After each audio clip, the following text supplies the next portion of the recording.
जन्म कुंडली का दूसरा भाव धन भाव और जन्म कुंडली का 11वां भाव लाभ भाव, ये दोनों भाव एक दूसरे के पूरक हैं, क्योंकि लाभ होगा तो धन संचित होगा और लाभ होने का एक ही मतलब है क्योंकि धन संचित हो। ज्योतिष शास्त्र कहता है कि धन भाव का मालिक और लाभ भाव का मालिक अगर इन दोनों भावों के स्वामी अस्त हो जाएं अथवा मृत अवस्था में हो जाएं, दोनों भावों के स्वामी यानी धनेश और लाभेश, तो जातक को जीवन काल में धन के लिए सोचना पड़ेगा पूरी जिंदगी।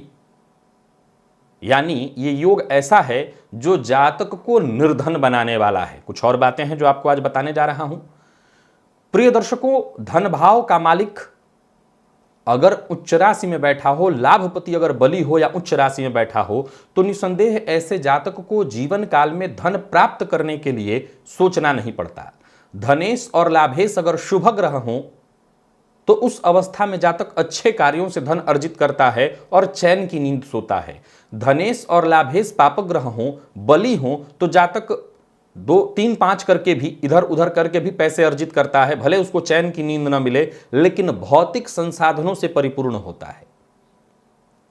तो वहीं लाभेश और धनेश नीच राशि में हो तो भी जातक अच्छा बुरा वो किसी का भेद न समझ करके बुरे कार्यों को करके भी धन अर्जित करता है, भले उसे चैन की नींद न मिले, भले उस धन को अर्जित करके वो टेंशन में रहे, परेशान रहे, परंतु वो धन अर्जित करता है। परंतु धनेश और लाभेश अगर अस्त हो जाएं तो ऐसी अवस्था में जातक धन प्राप्त करने के लिए निरंतर प्रयत्नशील होता है। उसकी चाहत तो बहुत होती है लेकिन उसको मिलता नहीं है।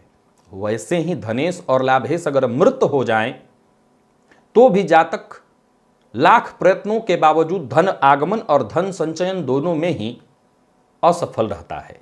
अब ऊपर से अगर धनेश और लाभेश मृत हों और धन भाव और लाभ भाव विशेष करके धन भाव पापग्रह से दृष्ट हो जाए तो ऐसी अवस्था में पहले तो जातक को धन प्राप्त करने के लिए बहुत संघर्ष करना पड़ेगा।